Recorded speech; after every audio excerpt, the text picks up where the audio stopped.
Ողջույն, ողջույն։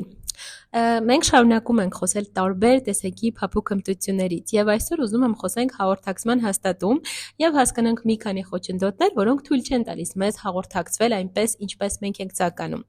Ամենաառաջինը ուշադրություն։ Ենթադրություն անելը։ Սա ցանկացած հաղորդակցման հաստատման մեջ երևի թե ամենասխալ կետերից մեկն է, երբ մենք մեր գլխում պատկերացումներ ենք կազմում, հարցեր ենք տալի, հարցերին ենք պատասխանում, որոշ դեպքերում եթե մենք չենք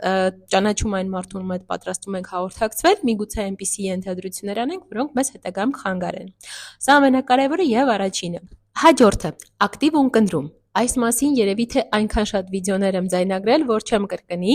ուղղակի ուզում եմ հիշեցնել անպայման համբերեք մյուս մարդը վերջացնի իր խոսքը եւ դուք սկսեք ձեր խոսքը։ Երբ մենք անընդհատ ընդհատում ենք, չենք լսում, հա, գիտեմ, շարունակի, սրանք բոլորեն, այսպես ասած, red flag-ներն են, որոնք չի կարելի կիրառել հաղորդակցման հաստատման մեջ։ Էմոցիոնալ վիճակը։ Բնականաբար ես կարող եմ խոսել մի քանի էմոցիաներով եւ սա կարող է լինել խոչընդոտ։ Եկեք մի քանի օրինակներ պատկերացնենք լավ միասին։ Գնացինք։ Հաղորդակցման հաստատում էմոցիոնալ վիճակի խոչընդոտներ։ Բարև ձեզ։ Վայ, բարև ձեզ։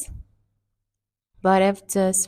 Լսում եմ ձեզ։ Պատկերացրեցիք, սրանք բոլորը տարբեր էմոցիոնալ վիճակներ են, որոնք կարող են լինել խոչընդոտներ հաղորդակցման հաստատման ժամանակ։ Խնդրում եմ դուք նշեք կոմենտ բաժնում, որոնք են ձեզ հաղորդակցման հաստատման այն խոչընդոտները, որոնք խանգարում են ձեզ։ Եվ իհարկե եկեք չմոռանանք բոլոր այն կարևոր կետերի մասին, որ մենք շարունակում ենք միասին բարելավել մեր փափուկ հմտությունները։ Թե ինչ, ձեր հետ կրկին ես եմ Սոնան եւ հաջորդ վիդեոներում կշարունակեմ խոսել ելի տարբեր փափուկ հմտությունների մասին։ Մնանք միասին,